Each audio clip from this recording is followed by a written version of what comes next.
आज Doubtnut app download करें। Doubtnut पर अपने सभी गणित, रसायन विज्ञान, भौतिक विज्ञान और जीव विज्ञान के डाउट्स का करो सफाया। बस प्रश्न की फोटो खींचो, एक ही प्रश्न को क्रॉप करो और तुरंत वीडियो सोल्यूशन पाओ। अभी डाउनलोड करें। इस क्वेश्चन में गिवन है क्या अचर चाल का कोई कण त्वरित हो सकता है। हमें क्या बताना है, क्या अचर चाल का कोई कण त्वरित हो सकता है। अचर चाल मतलब कि कण की जो चाल है वो नियत है। अचर चाल का मतलब कण की जो चाल है वो नियत है।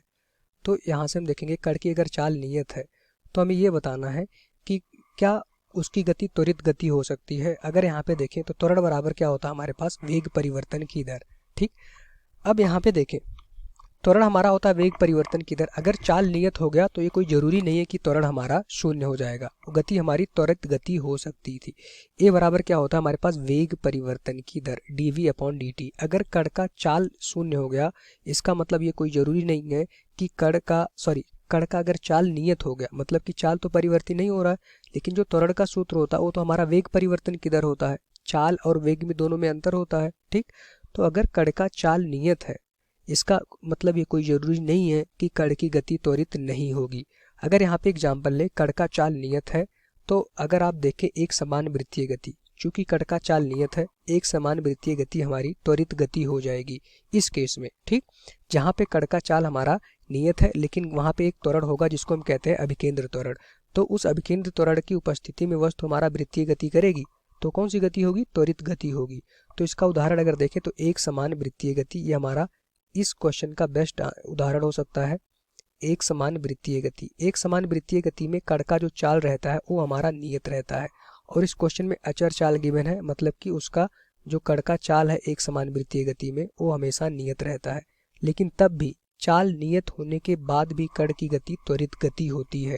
ठीक, अगर यहाँ पे देखें हम मान लेते हैं कोई भी कण हमारा वृत्तीय गति कर रहा था जिसकी त्रिज्या वृत्त की एक केंद्र बिंदु है, उसकी त्रिज्या क्या थी, r थी। अभी शुरुआत में कण हमारा यहाँ पे था, उसका चाल v है। ठीक, तो यहाँ पे देखेंगे उसकी चाल हमेशा नियत होगी, वेग परिवर्ती होगा। क्यों, क्योंकि कड़ी की गति की दिशा बार बार परिवर्ती हो रही है तो चाल किसी भी क्षण देखेंगे हमेशा v रहेगा।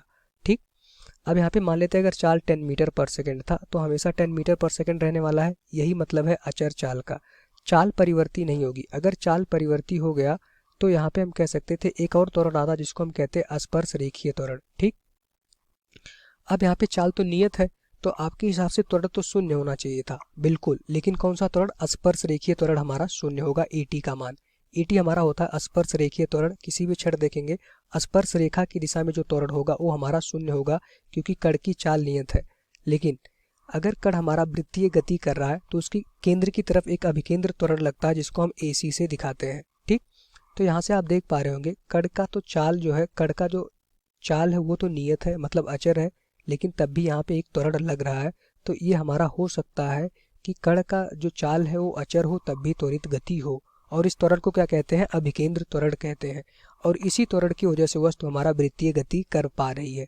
तो वस्तु की गति कैसी है, त्वरित गति है। क्यों, क्योंकि वस्तु पे एक त्वरण काम कर रहा है। ठीक, जबकि वस्तु का जो चाल है वो हमारा नियत है। तो एक समान वृत्तीय गति में वस्तु की चाल नियत रहती है तब भी गति कौन सी होती है हमारे पास, त्वरित गति होती है। इसको हम कह सकते हैं। क्यों त्वरित गति होती है, क्योंकि वहाँ पे अभिकेंद्र त्वरण हमेशा केंद्र की तरफ लगता रहता है। अभिकेंद्र त्वरण जो होता है हमेशा वस्तु पर केंद्र की तरफ लगेगा, अभिकेंद्र त्वरण कार्य करता है। ठीक, तो इस वजह से हम कह सकते हैं कि वस्तु की गति हमारी त्वरित गति होगी। ये हमारा इस क्वेश्चन का आंसर हो जाएगा और ये बेस्ट एग्जाम्पल है उस चीज का। Thank you. कक्षा 6 से 12वीं से लेकर नीट, IIT, JEE वो एडवांस के लेवल तक 1 करोड़ से ज्यादा छात्रों का भरोसा। आज ही डाउनलोड करें डाउटनेट ऐप या व्हाट्सएप करें अपने सारे डाउट्स 8400 400 400 पर।